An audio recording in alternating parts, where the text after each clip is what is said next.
Hey guys, it's Sarah from Misadventure Pants. How you doing? My bangs are like crazy. They're at that horrible growing out stage where I don't know what to do with them. So you just get to look at them kind of hanging in my eyes for the whole video. But yeah, so I'm here today to talk to you about the number one reason, well, one of the top reasons that women fire their personal trainers. And I was very surprised by this. It comes from a survey that was done at a website called Girls Gone Strong. Some of you that are trainers may be familiar with their work. It's a woman named Molly. She's awesome. If you're a trainer or someone who's just getting into the fitness industry, definitely encourage you to check it out. But yeah, Molly and her team did a survey of women and the reason that they left their personal trainers. And I was thinking when I downloaded this that it would be something like, you know, my trainer didn't listen to me, or my trainer had to didn't understand my goals. And I think some of us, you know, I'm in mountaineering, you know, I've worked with tons of trainers. When you're in a really different, unusual sport, I think it's kind of common that, you know, trainers a lot of trainers kind of have their set program and they give it to you whether it's what you really need or not. So I was thinking it would be something like that, you know, not listening, not really working towards the client's goals. I know, it's like way more juicy and kind of horrifying than that. So basically what Molly did, she came up with 3 reasons that 97% of the women in this survey cited as reasons they fired their trainer. I encourage you to read the full report. I'm going to put a link to it down in the comments down there whenever you, hey Melissa. So whenever you get done, you can go and download and check it out yourself. But yeah, there's 3 reasons. Hey Andy, there's 3 reasons that women fire their trainers, and I'm just going to talk about one. You can go ahead and download her report and read the other 2.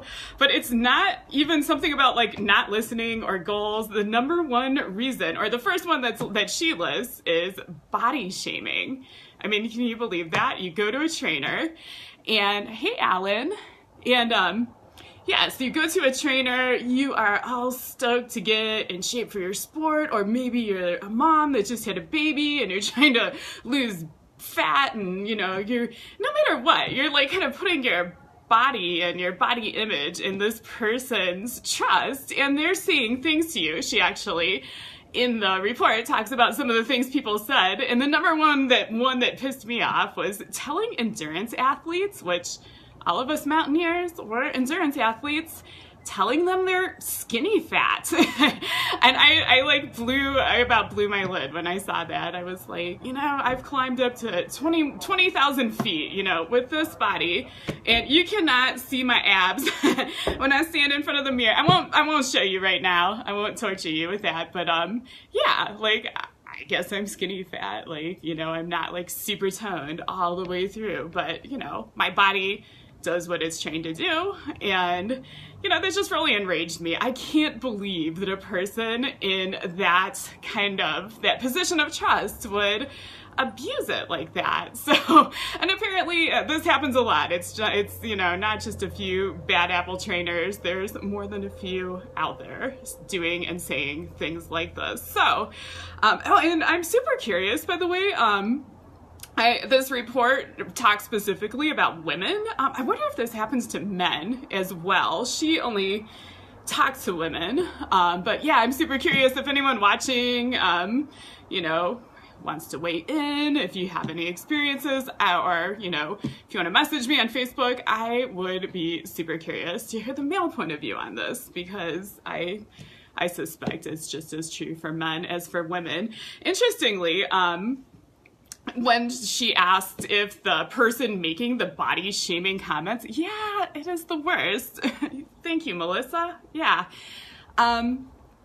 Yeah, when she asked whether the trainer making the comments was male or female, it was about 50-50 between men and women. You know, we like to think women would be more empathic to women and all the changes our bodies go through, hormones, periods, having a baby, menopause. Like, we have so much to deal with, but apparently women, just as bad. They did the body shaming too, the women trainers. So, this really like fired me up, and there are really three things I kind of want to say to all of you now that I know that maybe trainers are out there body shaming. Like, I'm training to be a trainer. I will hopefully be a trainer, inshallah, if I pass the test in a few months, and I'm just like horrified that this is something that's happening in my profession. So three things I want to say to all of you. Number one, there are no rules about bodies and what makes your body right for your sport. If you want to do mountaineering, hey Daniel, you can do it. I don't care. You can do it with any body shape. You can do it at any age. You can do it, any weight. It is what you do and not your body that makes you an athlete. I think if you're looking for inspiration, or there's a woman who's been very vocal. She has a blog. Her name is Myrna Valerio, and she's an ultra runner, and she weighs 250 pounds. And people look at that and they have a lot of judgment. They're like, why? Well, first of all, like, how can she run ultras and still weigh that much? And she blogs about it very eloquently and just talks about kind of with a really great sense of humor, I think, like a lot of the things that happened to her and misconceptions about her and the sports. And really, she's living proof. Like, technically, by all our measures, she's obese, and she's out there like kicking ass and killing it. And it was very interesting to me also when I went to climb Mount Rainier, because I was in a mountaineering class, and there was a lot of messages about, oh, your body has to be in such good shape, and if you don't have like 6% body fat, you can't climb Mount Rainier. And I mean, I'm here to tell you that's bullshit. Like, we saw lots of people climbing Mount Rainier, all body shapes, all weights, all ages. Judge the athlete by what they do and not their body. So that leads me into point number two. Don't make assumptions about someone's athletic ability based on what their body looks like.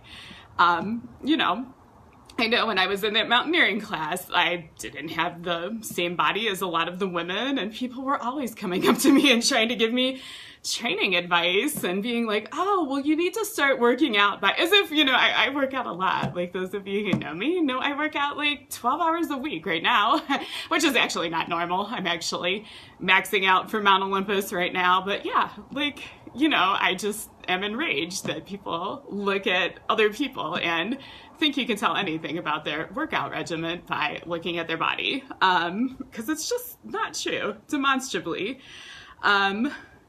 And it also, I think Molly did a really good job talking about it in her report. It also demoralizes people that have like the stereotypical athletic body. Like, she was talking about like how sometimes the trainers were expecting more of those people and being like, oh my gosh, you're so weak. Like, why can't you lift this much weight? And that was also demoralizing. That's not good either. So really judge the athlete by their achievements and not by what they look like and what you think of their body and their stereotype. And number three, if this is your trainer that is body shaming you, I feel like I feel sad to have to say this, but A, like, fire them, fire their ass so fast on the spot, and B, tell them why. I thought one thing that was really interesting about the Girls Gone Strong survey was they asked the women, well, did you tell your trainer the truth about why you fired them? Because they were body shaming you. And only 3% of the respondents said that they actually told the trainer the true reason why they were just like kicking them to the curb and getting rid of them. So I think that, it's not our responsibility, like any one of us' responsibility to make up for other people's horrible behavior, but if you could possibly, like, have the courage to tell them that, like, think of all the good you could do. Like, people that are going to a trainer, we talked about it, like, they can be very vulnerable. Maybe they're going through like a time in hey Jenna, like a time in their life where they're just feeling really bad about their body. They've gained weight, or they feel really out of shape and they need to be able to do something. And, you go to this trainer and they're like telling you, oh, you're skinny fat because you're, not doing CrossFit every day. You're not doing what I think you should do, or, saying other comments about their body or acting like they can't do. hard work even though they actually can. And like maybe that person gets really demoralized. Maybe they leave their sports or don't pursue a sport that they would have enjoyed. Hey, Jackie. Maybe they, I think gym intimidation is real. Like maybe they don't feel safe or excited about going to the gym. And everybody, going to the gym is always a little bit like you're on display anyway. And it's so important that people feel comfortable there, and that I think us as trainers give them, I'm not a trainer yet, trainer in training, but trainers give them a sense of safety when they're there. And I think like if you're shaming someone and acting like they don't belong there, that's just awful. So if this does happen to you, I really hope you say something and tell the truth. It's just, I think you could do a lot of good. I've never heard of skinny jet. Skinny fat, says Melissa. Oh my gosh, like I never heard of it until recently either, and now it's everywhere. That's another live video. But by Melissa. But anyway, so my 3 things that I want 3 messages for you, for men, for women. Body shaming, it's not cool, especially when it comes from your trainer. If it happens to you, or if anyone does it to you, remember, there's no rules about your body. You can do your sport and be an athlete at any size, any height, any age. Number 2, don't make assumptions about people's athletic ability based on their body. Judge athletes by their achievements and not their shape. And number 3, like, hold people responsible and accountable. That is just behavior to me. That is just beyond the pale. These people are in a position of trust, and they shouldn't be doing this to women. So anyway, there you have it. One of the top reasons women fire their trainers, at least according to this particular survey. I'm going to drop a link to the survey results in the comments down there so you can download for yourself. It's actually a really short but interesting little report.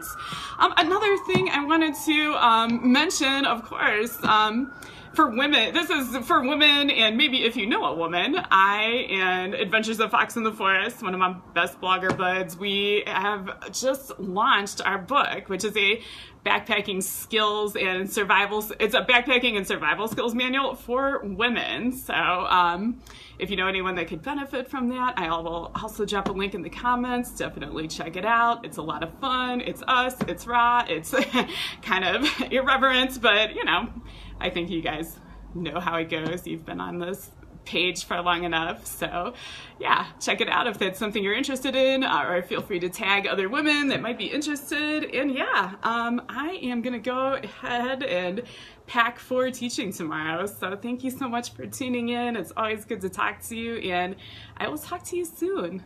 Bye guys. Have a good Sunday.